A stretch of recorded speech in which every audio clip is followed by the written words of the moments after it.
The day Earth changed forever started like any other morning at the Global Space Communications Center in Geneva. Tom Wilson sat at his monitoring station, sipping his third cup of coffee, when every single communication screen lit up simultaneously. "Sir, we're getting signals. Hundreds of them." Tom's voice cracked as he called out to his supervisor. The entire control room erupted into chaos as streams of data poured in from multiple sources, all clearly non-human in origin. Within hours, the world's major powers convened an emergency meeting. The signals weren't just random space noise. They were carefully crafted messages in multiple Earth languages. Each one carried the same basic meaning. Earth had been noticed, and the galaxy wanted to talk. Director Robert Smith of the International Space Agency stood before the United Nations Security Council, his hands trembling slightly as he held his tablet. "Ladies and gentlemen, we are looking at contact from not one, but 12 different alien civilizations. Each one represents a different faction of something called the Galactic Council." The room fell silent. Decades of wondering if humanity was alone in the universe had just been answered in the most dramatic way possible. But it wasn't the existence of aliens that caused the most concern. It was the fact that they all seemed desperate to make deals with Earth.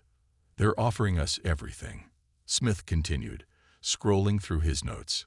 "Technology that could end all diseases, energy systems that would solve our climate crisis, faster than light travel. But each offer comes from a different group, and each one wants exclusive rights to Earth's partnership." The world leaders gathered around the table exchanged worried glances. President Helen Walker of the United States was the first to speak up. "This feels too good to be true. Why would advanced civilizations suddenly want to give us everything?" The British Prime Minister nodded in agreement. "We need a team. Not politicians, but people who can see through diplomatic double talk and understand what's really happening here." That's how Ambassador James Miller found himself standing in front of the newly formed Earth Diplomatic Response Team 2 days later. A veteran negotiator with 30 years of experience in international relations, Miller had a reputation for seeing through deception and maintaining composure under pressure. "We're dealing with civilizations that have probably been playing this game for thousands of years," Miller addressed his team, consisting of the world's top diplomats, scientists, and military strategists. "They've chosen to contact us all at once, which means they're competing for something. Our job is to figure out what that something is." The team set up operations in a secured facility beneath the Swiss Alps. As they began analyzing the alien messages, patterns emerged. Each offer was carefully worded to sound unique, but they all had one thing in common. They wanted Earth to commit to exclusive agreements quickly. "Look at this," said Dr. Linda Hayes, the team's xenolinguistics expert. "They're all using rushed deadline language. Limited time offer, unique opportunity, one-time proposal. These are pressure tactics we see in human negotiations." Miller stood at the window, looking out at the mountain view. "They're acting like desperate salespeople, not advanced civilizations offering enlightenment. Something's wrong with this picture." The team's military advisor, General Mark Thompson, pulled up a galactic map the aliens had provided. "Earth sits at a crossroads between their territories. We're not just being contacted. We're being courted as a strategic asset." As the first day of analysis drew to a close, Miller gathered his team for a final briefing. "Tomorrow, we begin receiving their ambassadors. Each delegation gets 1 hour to make their case. We listen, we observe, but we commit to nothing. Remember, they came to us. That means we have something they want, and until we know exactly what that is, we hold all our cards." That night, as the world held its breath waiting for the first alien delegation to arrive, Miller couldn't shake the feeling that humanity was about to step onto a much larger stage, and that the script had already been written by powers who'd been playing this game for far longer than Earth had been civilized. Little did the aliens know, humans had a long history of rewriting scripts to suit their own endings. The first alien delegation arrived in a ship that seemed to bend light around itself. As they descended onto the specially prepared landing pad in Geneva, Ambassador Miller and his team stood ready, their faces masks of diplomatic neutrality, despite the historic moment unfolding before them. The aliens called themselves the Blue Council representatives. Their bodies were tall and slender, covered in what looked like flowing liquid metal suits. Their spokesperson, who introduced himself simply as Speaker, bowed gracefully before the human delegation. "We bring gifts of knowledge," the Speaker announced, his words perfectly translated through a floating orb beside him. "Our medical technology can extend human life by 300 years.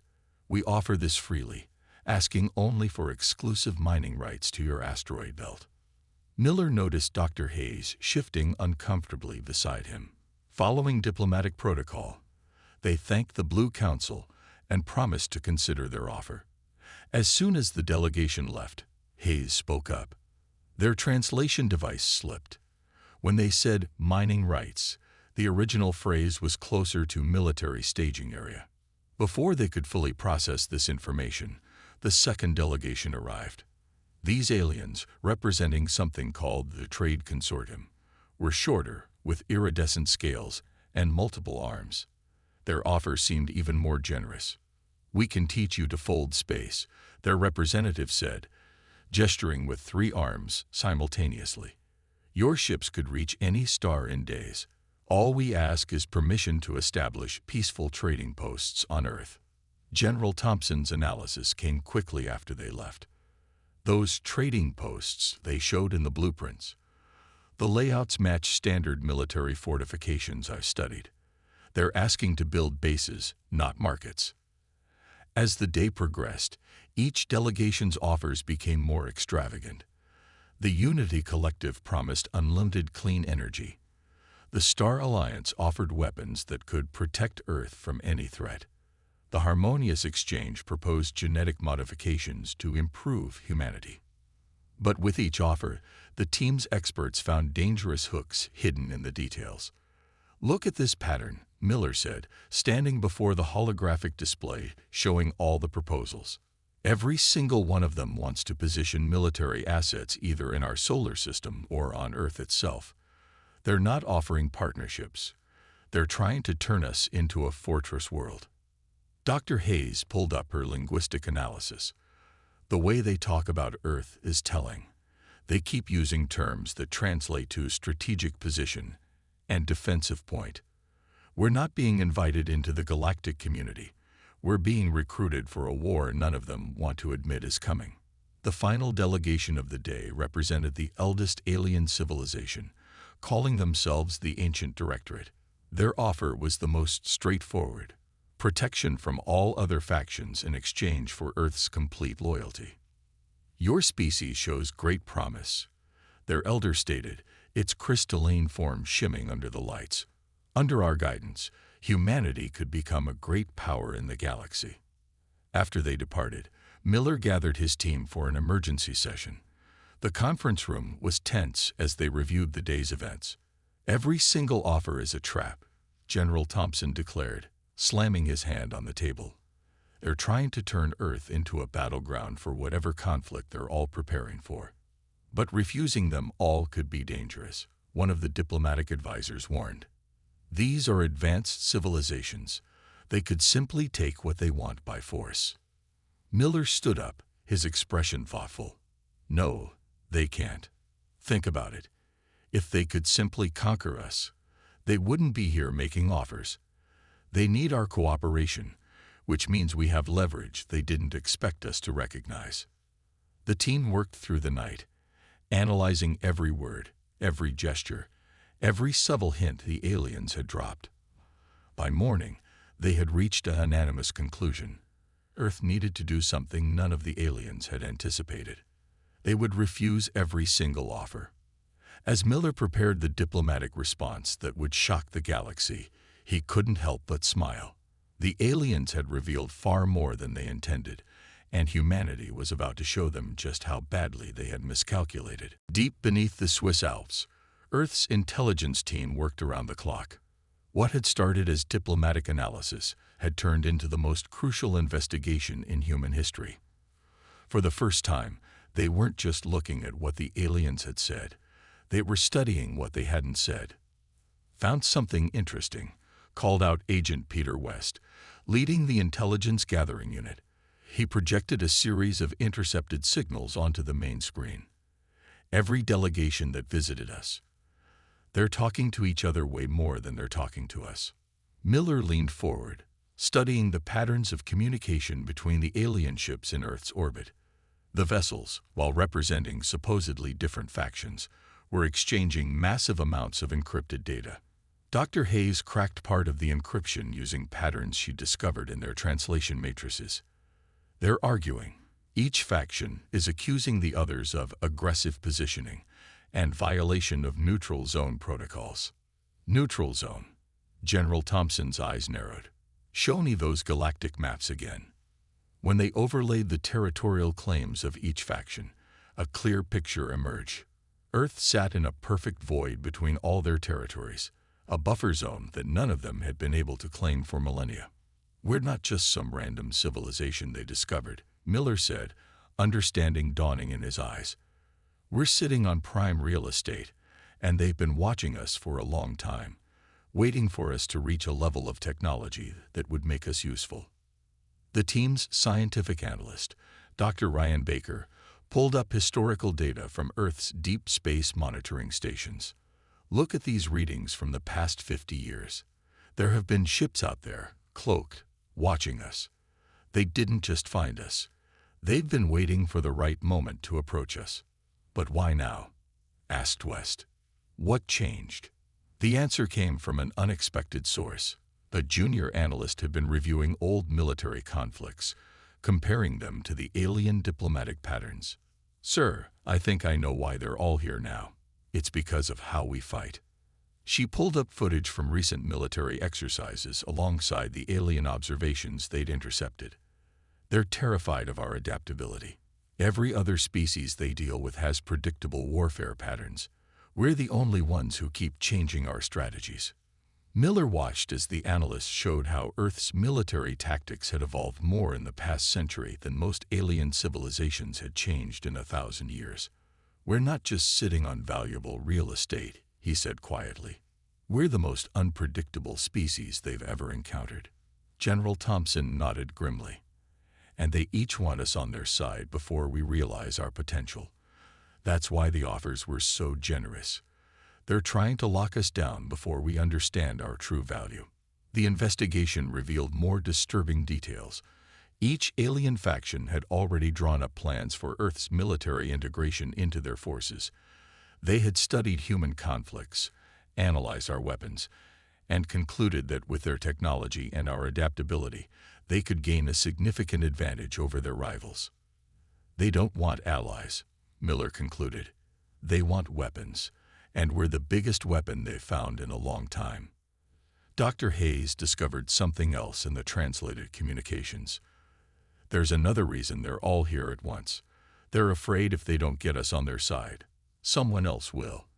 It's not just about gaining an advantage. It's about preventing their enemies from gaining one. The team worked through another night, piecing together the full picture. Earth wasn't just valuable for its location or its military potential. It was dangerous to leave unconquered. Every faction was afraid of what humans might become if left to develop independently. As dawn broke over the Alps, Miller gathered his team for a final briefing. We know their game now. They think they're negotiating from a position of strength, but they've shown us all their cards. Now it's time to show them how humans really play. The galaxy's greatest powers were about to learn a harsh lesson. They weren't the first to underestimate humanity, but they might be the last. The Grand Assembly Hall of the Galactic Council's temporary Earth embassy buzzed with anticipation. Representatives from all 12 major alien factions sat in their designated areas, each expecting to hear which of their generous offers humanity had accepted. None of them expected what was about to happen. Ambassador Miller stood at the podium, his posture relaxed but commanding. The entire Earth delegation flanked him, their faces showing no sign of the tension they felt. This was the moment they had prepared for. Honored representatives of the galactic community, Miller began, his voice clear and steady. We have carefully considered each of your proposals. The generosity you have shown has been illuminating. The alien delegates shifted in their seats, some of their translation devices picking up the subtle emphasis on the last word. Miller continued, his timing perfect. Earth has made its decision. We choose none of you. The chamber erupted in a chaos of multilingual exclamations. The Blue Council's representative's liquid metal suit rippled with agitation. The Trade Consortium's delegate scales changed colors rapidly. The Ancient Directorate's crystalline elder actually cracked slightly. Perhaps you misunderstand the opportunity being presented. The Star Alliance's speaker cut through the noise. These offers are unprecedented in galactic history. Miller smiled. No, we understand perfectly. We understand that Earth sits at a strategic crossroads of your territories. We understand that our military history has caught your attention, and we understand that none of you can afford to let any other faction claim us. The room fell silent. The human delegation had just laid bare what was supposed to be subtle political maneuvering. But you need our protection, the Ancient Directorate's elder stated, its voice carrying harmonics of concern. The galaxy is a dangerous place for an isolated species. General Thompson stepped forward. Is it, or is it dangerous because you're all trying to use us as pawns in your conflicts? Dr. Hayes activated a holographic display showing the intercepted communications between their ships. Your own discussions reveal that none of you dare attack Earth directly. You need our willing cooperation. That's why you're here with offers instead of threats. The alien delegates began exchanging worried glances. This wasn't how first contact scenarios usually played out. Younger species weren't supposed to see through their diplomatic veils so quickly. Earth is declaring itself a neutral, independent power, Miller announced. We will trade with all, ally with none, and defend our sovereignty against any who would threaten it. And how will you defend yourselves? The Trade Consortium's representative challenged. You barely have interplanetary travel. True, Miller acknowledged. But we've learned much from your visits. Your ship's cloaking technologies, for instance, have several exploitable weaknesses. We've already developed countermeasures. It was a bluff, but a calculated one. The aliens had no way of knowing how much humans had actually figured out from studying their vessels. Furthermore, Miller continued, we've noticed how carefully you all avoid direct conflict with each other. It seems none of you can afford a full-scale war. Earth, however, has extensive experience with total warfare. Would any of you like to be the first to test our capabilities? The threat hung in the air, made more potent by humanity's reputation for unpredictability. The alien delegates began rapid discussions among themselves, their translators working overtime. Earth's terms are simple, Miller declared. Recognize our independence, respect our borders. Engage with us as equals, not as pawns. Those who agree to these terms will find humans to be valuable trading partners and reliable neutral allies. The Ancient Directorate's elder spoke first, its crystalline form now fully stabilized. Your species continues to surprise us. Perhaps neutrality can be discussed. One by one, the other factions indicated their reluctant agreement. They had come hoping to claim a valuable asset, only to find themselves negotiating with a new power that had seen through their schemes. As the assembly concluded, Miller turned to his team. Phase 1 complete, he said quietly. Now comes the hard part, making sure they take us seriously. The galaxy was about to learn that humanity didn't just survive against the odds. They thrived on them. The first sign that something was different came from the alien observers watching Earth's military exercises. Despite their advanced cloaking technologies, Earth's new detection systems, hastily developed from studying the alien diplomatic vessels, had spotted them easily. They're watching us train, General Thompson reported during the morning briefing. And from their communications, they're getting increasingly nervous. On the main screen, satellite footage showed Earth's combined military forces demonstrating their adaptability. In just 3 months since first contact, human forces had already incorporated observations of alien technology into their strategies. Look at their readings. Dr. Baker pointed to the data streams. Their biomonitors are showing stress responses we've never seen before. They're not just concerned, they're frightened. Miller watched as human pilots executed maneuvers that, according to the alien observers' chatter, should have been impossible for primitive species to conceive. What exactly are they seeing that's causing such alarm? Dr. Hayes pulled up her latest translations of the intercepted alien communications. It's not just what we're doing, it's how quickly we're doing it. According to their standards, military doctrine should take decades to evolve. We're making significant changes in weeks. The truth about humanity's unique attributes was becoming clear. While other species took generations to adapt to new situations, humans could change their strategies overnight. Where alien civilizations required centuries of careful planning before making major technological leaps, humanity embraced change as a constant. There's more, Agent West added, bringing up new intelligence. Remember those medical scans they did during the diplomatic visits? They weren't just being thorough, they were studying our biology. And what they found terrified them. The team examined the alien medical data.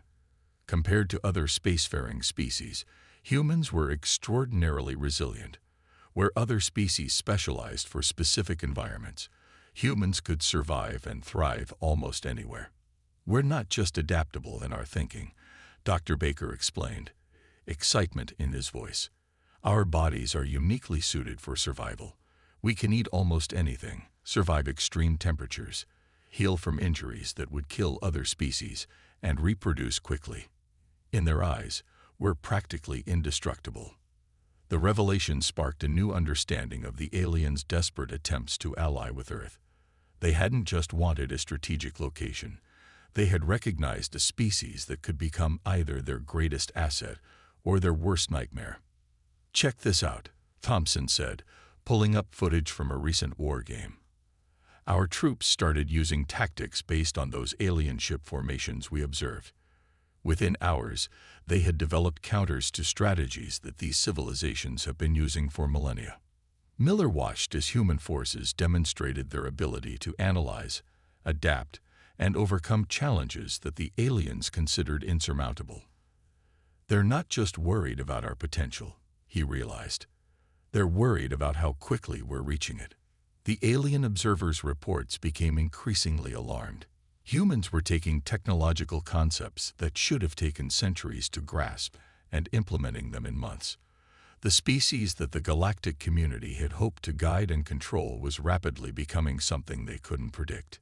Their biggest fear, Dr. Hayes translated from a particularly worried alien transmission, is that we don't think like them. They plan in centuries. We plan in days. They seek stability. We thrive on change. As if to prove the point, Earth's scientists announced their first successful reverse engineering of alien shielding technology. What should have taken generations had taken weeks, simply because humans weren't bound by traditional thinking patterns. They wanted weapons, Miller said, looking at the latest reports. Instead, they found something they fear more. A species that can't be controlled, can't be predicted, and won't stop evolving. The team sat in thoughtful silence, considering the implications. Earth hadn't just maintained its independence, it had revealed itself as a force that the galaxy's oldest powers had never anticipated. Well, Thompson said with a grim smile, they wanted to know what humans were capable of. I'd say they're getting a pretty good demonstration. The galaxy was learning a lesson that Earth's history had taught many times before.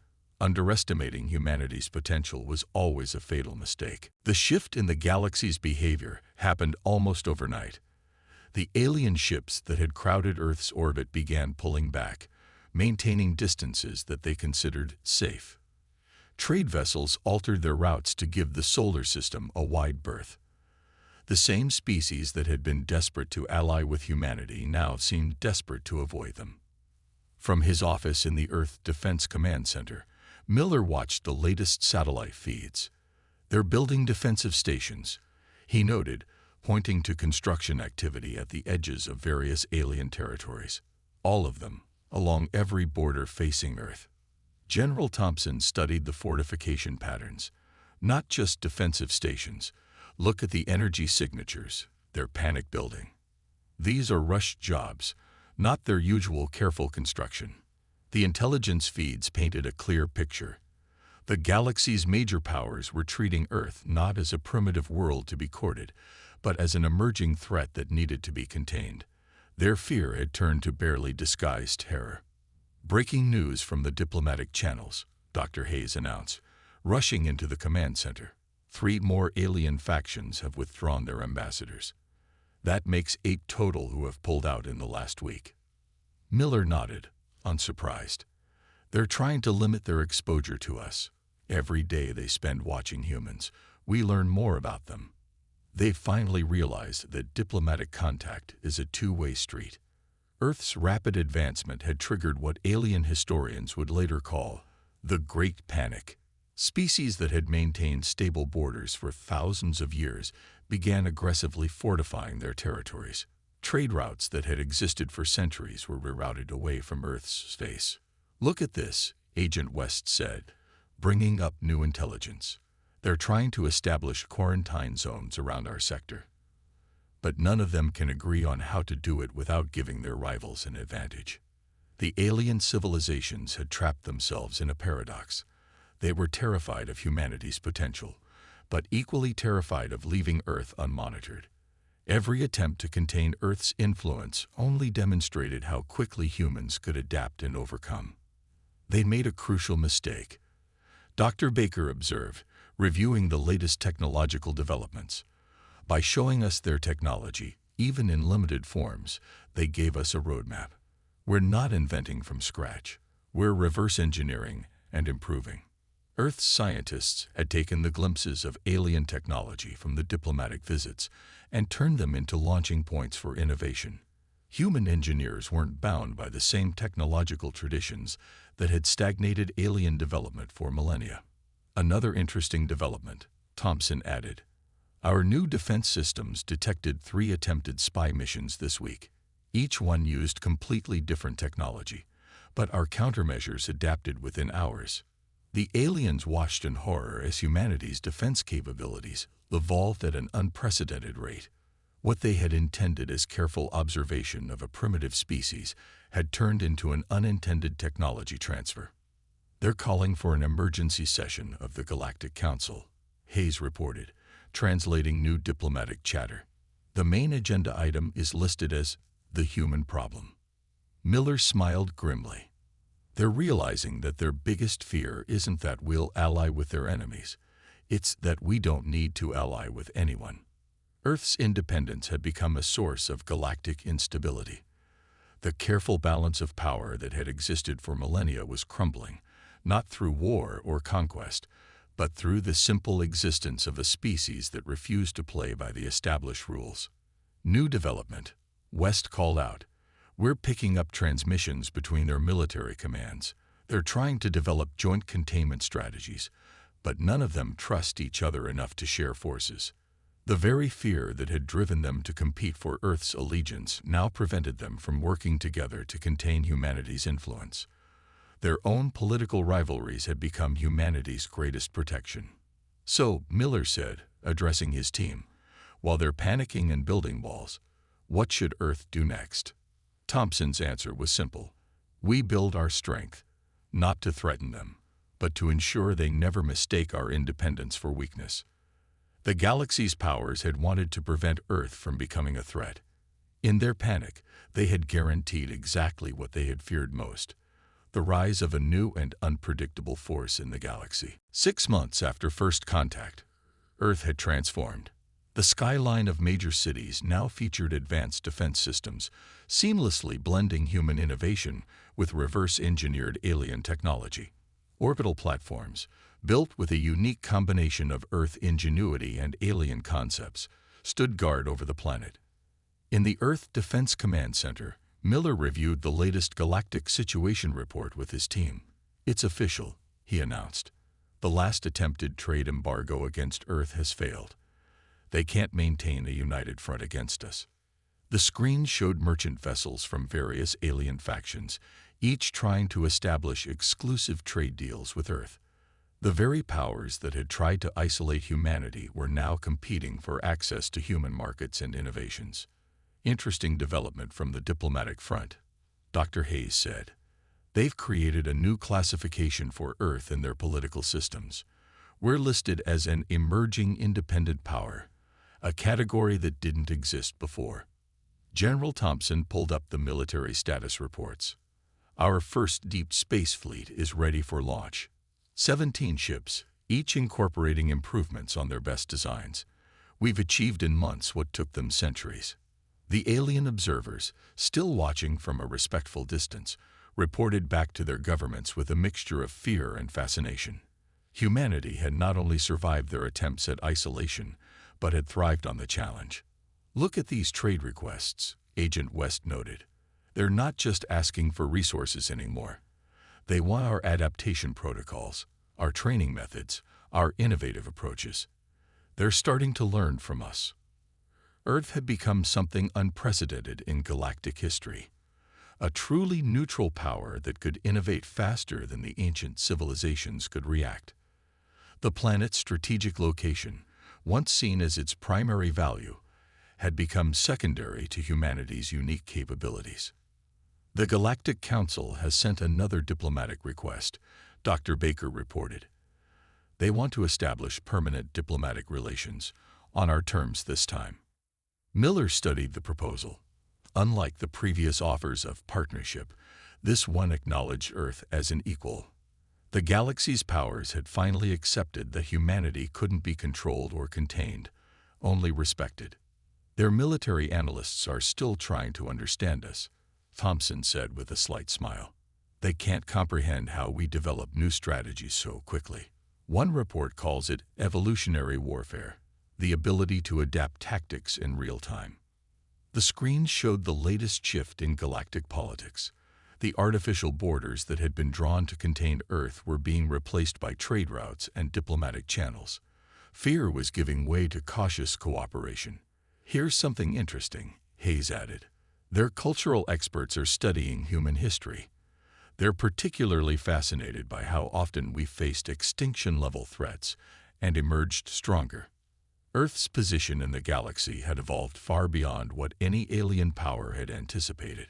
Instead of becoming a pawn in their games, humanity had established itself as a stabilizing force. The major powers now thought twice before risking conflicts that might draw Earth's attention. New development in the scientific sector, Baker announced. 3 alien research institutions have requested collaboration with human universities. They're starting to recognize that our primitive approach to science might have advantages. The galaxy was adapting to a new reality, one where the rapid pace of human advancement was becoming the norm rather than the exception. The same qualities that had made humanity dangerous now made them valuable allies in scientific and cultural exchange. So Miller addressed his team. What's our next step? The answer came in the form of a new initiative. Earth would establish its own network of diplomatic stations, not as military outposts, but as centers of innovation and cooperation. The species that had tried to claim humanity as a weapon would instead find themselves working with humans as partners in progress. They wanted to know what humans were capable of, Thompson reflected. I'd say they got their answer. As Earth's first diplomatic fleet prepared to launch, carrying representatives to every major power in the galaxy, the message was clear. Humanity had not just survived first contact, they had redefined it. The galaxy had gained not just a new power, but a new way of thinking about power itself. And at the center of this transformation stood humanity, proving that the greatest strength wasn't in weapons or territory, but in the ability to adapt, innovate, and grow. The stars had never seemed brighter or more full of possibility.